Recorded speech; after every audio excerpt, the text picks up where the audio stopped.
बच्चों, अभी तक हमने आपको लैंडलॉर्ड और लेसी के यहाँ क्या एंट्रीज होती हैं उनका डिटेल बताया था। अब हम एक क्वेश्चन करते हैं और उसमें कैसे एंट्रीज की जाती हैं, अकाउंट बनाया जाता है, वो हम आपको सिखाते हैं। तो short workings to be recoup during first 3 years, first 3 years में शॉर्ट वर्किंग रिक्यूब हो जाएगी। क्वेश्चन है, आप पढ़ लीजिएगा। एक company took the lease of colliery on 1 January 1970 at a minimum rent है उसका 10,000, बर्जिंग इनटू ए रॉयल्टी है 50 पैसे पर टन के हिसाब से। Power to recoup short working over the first 3 years short working recoup कर सकते हैं। और अमाउंट 4 ईयर्स का 12,000, 20,000, 23,000, 25,000 टन दिया हुआ है।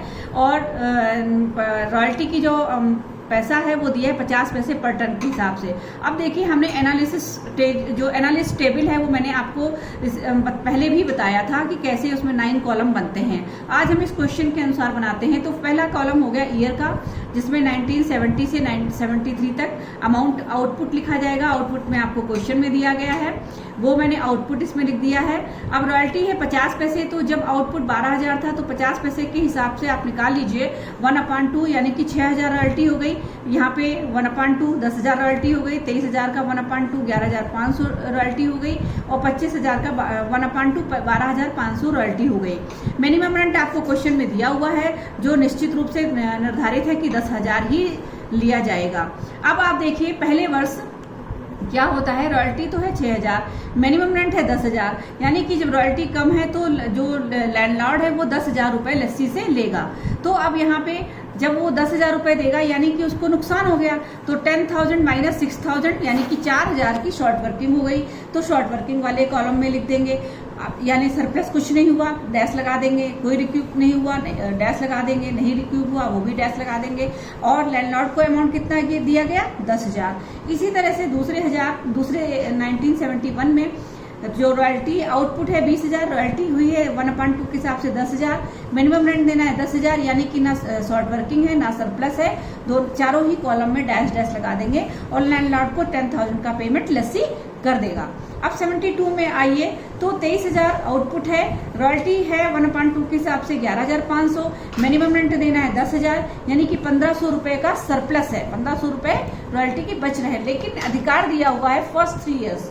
तो फर्स्ट 3 ईयर्स के हिसाब से 1, 2, 3 इस 3 ईयर्स तक ये 4,000 की शॉर्ट वर्किंग रिक्यूब हो जानी चाहिए थी सरप्लस से, लेकिन सरप्लस कितने का है, 1,500 रुपए, यानी कि शॉर्ट वर्किंग वाले रिक्यूब वाले कॉलम में 1,500 रुपए तो हम ले लेंगे।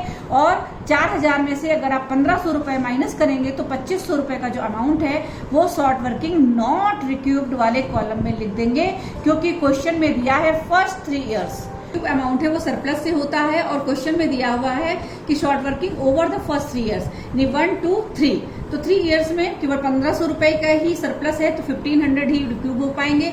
2,500 रुपए ट्रांसफर हो जाएंगे शॉर्ट वर्किंग नॉट रिक्यूब वाले कॉलम में, और 10,000 का पेमेंट लैंडलॉर्ड को हो जाएगा। फिर उसके अगले वर्ष 25,000 का आउटपुट होता है, रॉयल्टी होती है 12,500, मिनिमम रेंट है 10,000। तो यहाँ पे जो है रॉयल्टी ज्यादा है, मिनिमम रेंट कम है, यानी कि सरप्लस हो गया, 2,500 रुपए सरप्लस हो गया।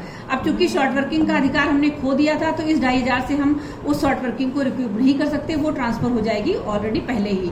अब हम यहाँ पे 10,000 का पेमेंट नहीं करेंगे लैंडलॉर्ड को, 12,500 का पेमेंट करेंगे, क्योंकि शर्त यह है कि मिनिमम रेंट तो तब होगा जब रॉयल्टी कम होगी, रॉयल्टी ज्यादा होगी तो रॉयल्टी का ही पेमेंट होगा। अब देखिए, मैंने इससे पहले जब आपको एंट्री सिखाई थी तो मैंने आपको बताया था कि जब रॉयल्टी ड्यू होती है और शॉर्ट वर्किंग हो जाती है तो क्या एंट्री करते हैं। तो देखिए, 1970 में रॉयल्टीज अकाउंट डेबिट 6,000, ठीक, ओके, शॉर्ट वर्किंग अकाउंट 4,000 और लैंडलॉर्ड को कितने दिए, 10,000, ये एंट्री हो गई। और being the royalty and short workings due, okay. अब हम लैंडलॉर्ड को बैंक के थ्रू पेमेंट करेंगे, तो landlord account debit to 10,000, bank account 10,000 being the payment to landlord.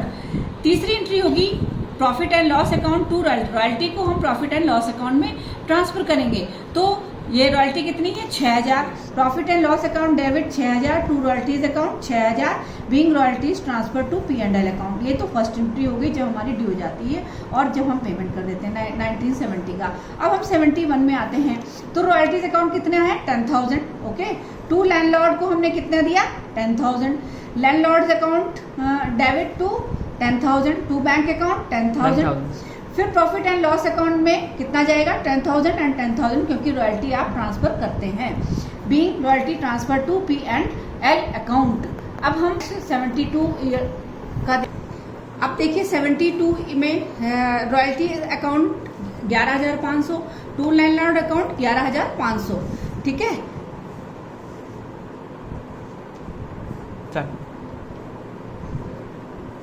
Royalties account debit to landlord account 11,500, okay. Landlord account to short working account 11,000, landlord's account 11,500, to short working account 1,500, to bank account 10,000 payment जो हुआ है, ठीक है, और 1,500 रुपए ये हुए जो शॉर्ट वर्किंग के रिक्यूब कर लिए गए, ठीक है, तो 11,500। Being the payment made and short working recouped, okay, क्योंकि ये शॉर्ट वर्किंग रिक्यूब कर ली गई है फर्स्ट 3 ईयर्स के अकॉर्डिंग। फिर profit and loss account debit to royalties account 11,500, to short working accounts जो नहीं रिक्यूब हो पाई है 2,500 रुपए, तो 11,500 2,500 और अगर जोड़ देंगे तो हो जाएगा 14,000। तो प्रॉफिट एंड लॉस अकाउंट में कितना जाएगा 14,000, और नरेशन लिखेंगे being to transfer of royalties and recoupable short workings to profit and loss account, okay. जैसे यहाँ पे लिखा गया था being the payment made and short working recoup, यहाँ पे चूंकि 1,500 रिक्यूब कर लिए गए थे तो पेमेंट जो मेड बना था वो इतना था। फिर अब हम आते हैं 73 में। 73 वाले ईयर में देखिए royalties account 12,500, okay, to landlord's account 12,500 being royalties due, okay. दूसरी एंट्री होगी landlord's account debit to bank account, bank 12,500 profit and loss account debit to royalties account 12,500 being royalties transfer to P&L account में ये 12,500 दिखाए जाएंगे। ये तो हो गई एंट्री। अब हम बनाते हैं लेजर, क्योंकि क्वेश्चन में दिया है royalties account and landlord account in the books of the company, okay, और necessary journal entries and also the short workings account. तो सबसे पहले शॉर्ट वर्किंग अकाउंट्स बनाते हैं। तो शॉर्ट वर्किंग अकाउंट 1970 में देख लीजिए आप, टू लैंडलॉर्ड को आपने शॉर्ट वर्किंग कितनी हुई 4,000, तो बैलेंस में भी हम 4,000 लिखेंगे। फिर यही बैलेंस 4,000 इधर आ जाएगा। फिर 1971 में बाई बैलेंस 4,000, फिर 1972 में बैलेंस 4,000, और आप देखिए 4,000 क्यों लिख रहे हैं, क्योंकि अभी हमने रिक्यूब नहीं किया। इस वर्ष हमने 1972 में हमने रिक्यूब किया है कितना, टू बाई लैंडलॉर्ड्स 1,500 रुपए रिक्यूब किए हैं, और P&L अकाउंट में 2,500 रुपए हमने ट्रांसफर किए हैं, तो उसका भी टोटल हो गया 4,000, तो बैलेंस हो गया 4,000, ओके, यहाँ पे बराबर हो गया। उसके बाद हम अधिकार अपना खो देते हैं क्वेश्चन के अकॉर्डिंग। अब landlord's account to bank account 10,000, okay, by royalties 6,000, by short workings 4,000, to bank account 10,000, okay, ये देखिए दिया हुआ है। बाई रॉयल्टीज 10,000 रॉयल्टी है, टू बैंक अकाउंट 10,000, ठीक है, 10,000, टू शॉर्ट वर्किंग्स जो रिक्यूब हो गई 1,500 रुपए, वो हम लिखेंगे, तो हो गए 11,500। बाई रॉयल्टी कितनी है 11,500। फिर टू बैंक अकाउंट 12,500, ठीक है, और बाई रॉयल्टीज 12,500। अब नेक्स्ट अब हम बनाते हैं रॉयल्टीज अकाउंट। तो रॉयल्टीज अकाउंट में जो रॉयल्टी है आपकी उस वाले कॉलम को आप ध्यान में देखिए। 1970 में to landlord account 6,000, by profit and loss account 6,000। 71 में रॉयल्टी है आपकी 10,000, to landlord's account 10,000, by profit and loss account 10,000। फिर 72 में रॉयल्टी है 11,500, टू लैंडलॉर्ड्स अकाउंट 11,500, 72 में by profit and loss account 11,500। फिर 73 में है 12,500, to landlord's account 12,500, by profit and loss account 12,500। इस तरह से ये अकाउंट बनते हैं, ये एंट्रीज होती है, मैंने आपको बता दिया है। अब कॉपीराइट का मैंने आपको बता दिया है, माइंड का भी मैंने बता दिया है, पेटेंट का रह गया है, वो मैं आपको नेक्स्ट वीडियो में बताऊंगी। That's all, thank you.